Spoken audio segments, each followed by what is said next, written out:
Hi everybody and welcome to your daily tarot reading for Saturday the 27th of June. Thank you for joining me.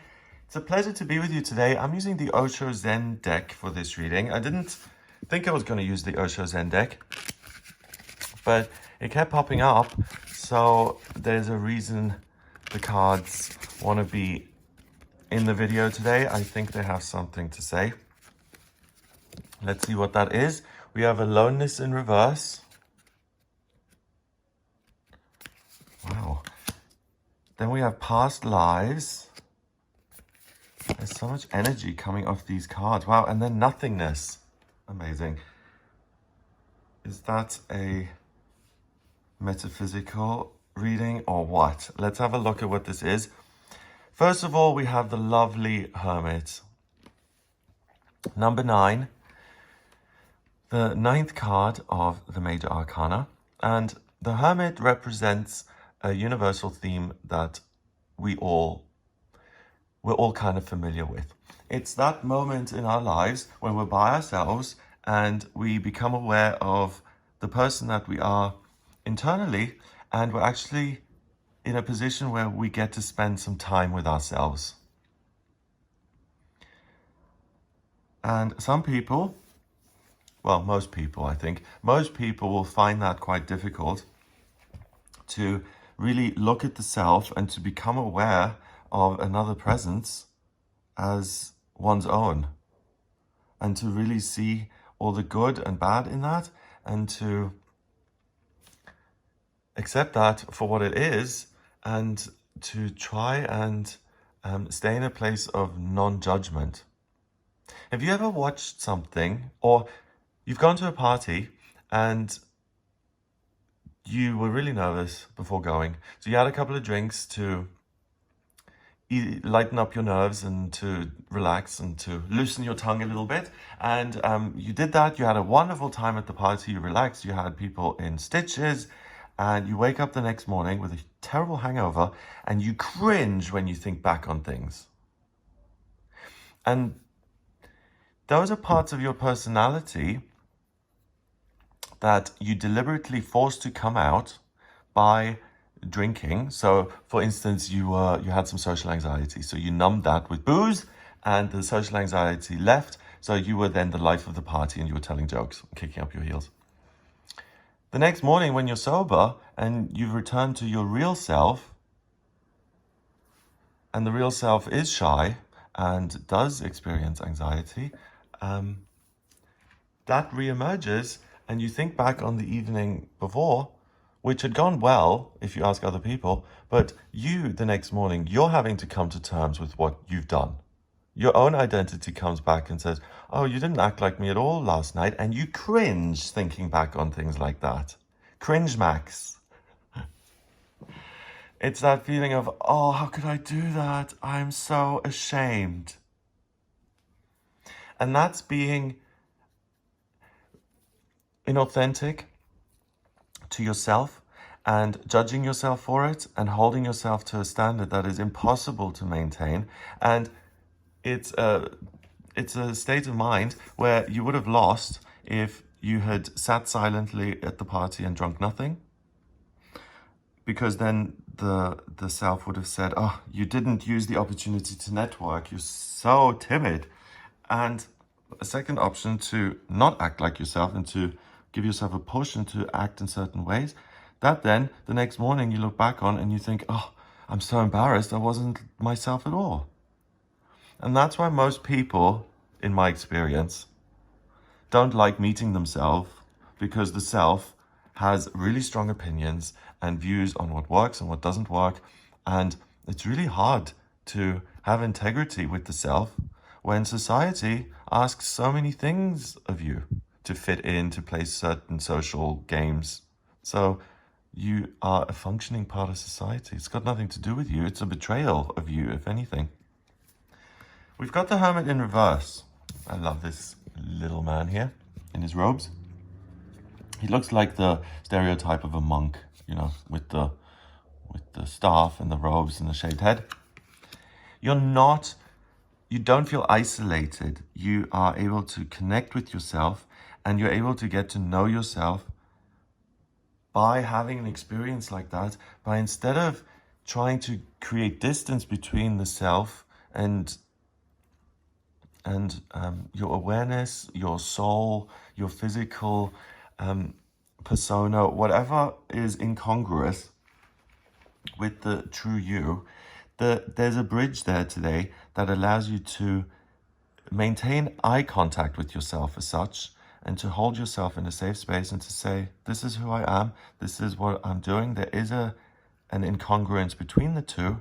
I love myself regardless. I don't ever have to be alone again, because I am with myself in all different permutations, and every different side this box may have, I am with myself. And when I stop cringing and judging myself so much, and I stop being embarrassed for myself, and I stop all the negative stuff, and instead I just say, I accept you wherever you are in life, and even if that was less than ideal, I love you and you're trying your best at all times. That sense of knowing, loving yourself, not condemning yourself, comes in because a greater wisdom is revealed to you today, and that is the wisdom of your many incarnations on this life. Your many past lifetimes, your many impressions that you've made on this lifetime, your many personas. And you don't have to be a believer in reincarnation for this. It's all the different archetypes that you've channeled through yourself. So the 3 years you spent as a school teacher, you channeled that archetype of the teacher through yourself, and you made a success of it. That, let's say, 6-month period where you took on a totally new ideology and you transformed your body through transformational tattoos, and you are now teaching that. It's part of your worldview, and that's your current persona. Regardless of which one is coming through, you get this ultimate sense that this isn't your first time on planet Earth. You've got nothing to be afraid of. You are not alone, ever, ever, ever, because you have all these different sides of yourself packed into yourself. And imagine this being your torso with a really tight corset, okay? There's an abundance of personality and spirit and soul in you. And because you have all these different versions of yourself, you'll never be alone. You also have God, the universe. God is gift of desperation, group of drunks, whatever it is that's bigger than you. Connect with that and you'll realize that you're not alone. It's about security. It's about realizing that Jesus or the Ascended Masters or Ganesh or Saint Germain, Archangel Michael, Aphrodite, whoever you work with, if you work with any unmanifest archetypes, Ascended Masters, these forces that are alive and that can take up life in you, when you work with them, you realize that their personalities are printed on you. You can't be alone because you're a representative of that energy. All of these things basically are different ways of saying you're secure, you're held, you're never by yourself. And today you realize that, and you get to look inside yourself without that sense of, I am falling into nothingness. I'm going to lose any kind of concept of self that I ever had, and I'm just going to dissolve. That's not going to happen, because that black, whereas in the past it seemed like an abyss and scary, this is a warm, comfy black fuzz which always holds you perfectly in the warm, black, fuzzy, corporeal incarnation of what this is. Nothing is not nothing. You can't be nothing. You can't exist in nothing. You can't exist in a vacuum, because you're not a vacuum. You're not just something, you're a lot. And whenever you are added to a situation, it ceases to be nothing and it becomes a lotness. It becomes like an allotment. It becomes a lot of info. It becomes fullness. It becomes anything but nothing. because you have this divine energy in you. Kind of looks like a strand of DNA as well, like a chromosome, like an hourglass. You have this amazing information within you.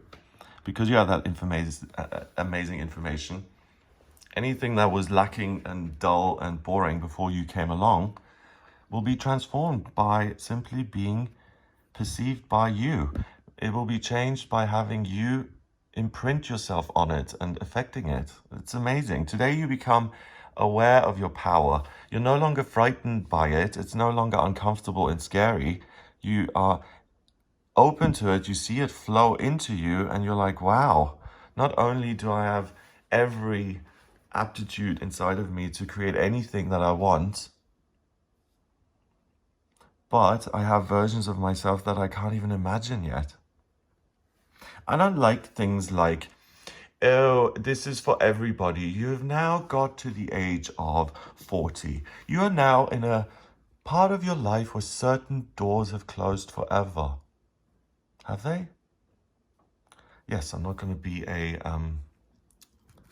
or anyone who's, let's say, and that someone is going to, the point is that someone's going to put a restrictive belief like that on you, whether you're 22 years old, someone's going to say you're old when you're 22, or 50, or 88.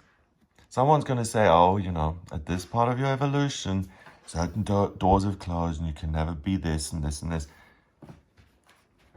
I don't like that because it's inauthentic. It tries to subtract from you. And the reason I bring it up is when I think something like this, and I'm being told by the cards that you're never alone, there are infinite versions of you, all of which are waiting to be manifest, and this nothingness is like the palm of your hand, and you can manifest whatever you want into reality. If you want to become the joyous version that is this woman, you create the joy in your life by behaving the way she does. If you want the mystic romanticism of this bejeweled team of archaeologists, focus on that, let your energy flow to it, expand it, and imprint it on the real world. When something like that comes up,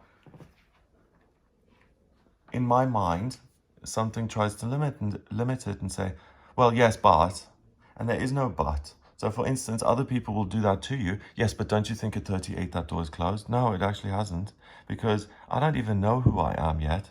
There are so many versions of myself in there that if I made a judgment on myself right now, like you're doing, thank you very much, I would never get anywhere in life and I would never discover who I am. Because if I made this judgment instead of I am continuing to evolve, then I stop my journey like you're trying to stop my journey.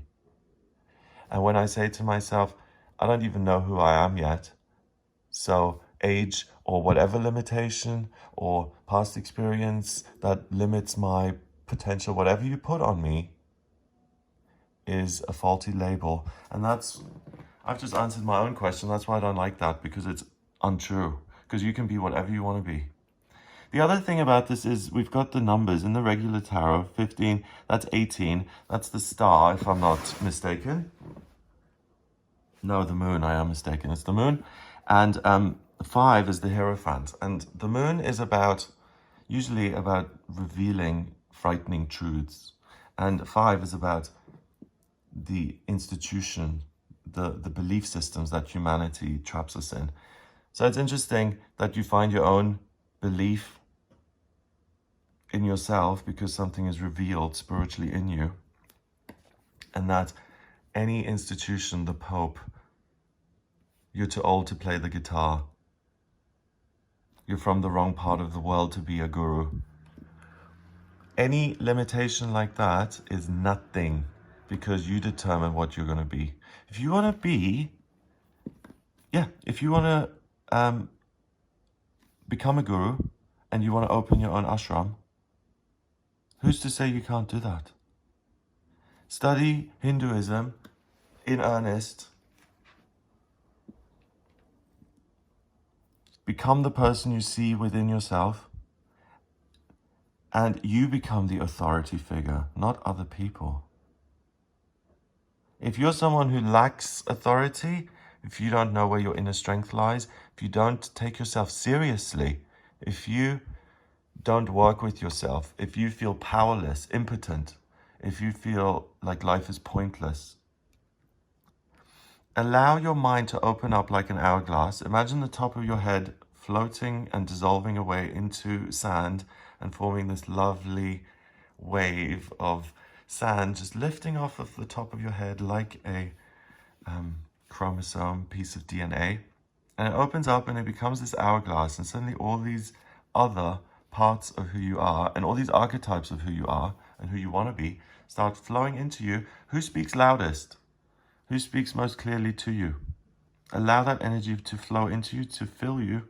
You realize that only the most high, positive, loving, good vibration that only wants the best for you will be allowed to come into this space that you have. Look, here are the cosmic hands holding that. Here are the salamanders of the universe cleansing that. Only the most positive energy comes in and it illuminates you with opportunities. And the reason you know it's you is because it's playing inside your head, not someone else's.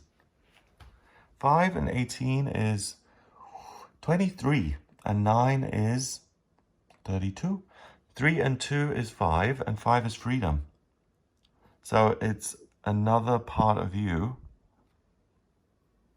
that takes your power back, your energy back, and it starts you on a new path today and sets you free.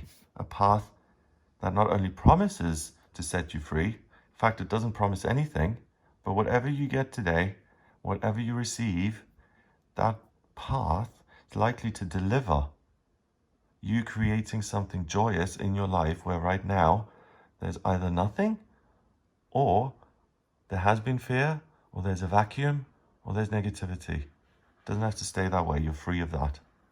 Wow, have an amazing day. If you would like a personal reading with me, please get in touch via my website. It's gregoryscott.com. If you like this video, then please hit subscribe and share the video online. In my personal readings, I use the tarot, although the Osho Zen tarot is unusual. This is an unusual deck. So yes, I wouldn't class this with all the other tarot decks, but I use the tarot, I use the Osho Zen tarot, I use astrology, numerology, and my intuition in my personal readings. To draw up your astrology chart, I need your place of birth, date of birth, and time of birth. The time of birth, once I have that, I'm able to draw up your chart, and that's a snapshot of the sky at the moment you were born. If you don't have the time of birth, then order a chart rectification with me. That's a process where I work out your time of birth. The chart itself then shows me everything about you, your life purpose, where you've been in past lifetimes, where to live, the future, strengths and weaknesses, anything you're questioning. I also use the tarot and the other divination systems to get an overall view of who you are, where you're going, and if there are things that you're not clear about, it really opens all of that up and shows me. So if you have any questions, then do get in touch via the website, gregoryscott.com. Have a lovely day here. I hope you have a huge discovery. Yeah, it's really a powerful day. It's really impressive. Have a liberating, amazing day. I'll speak to you tomorrow.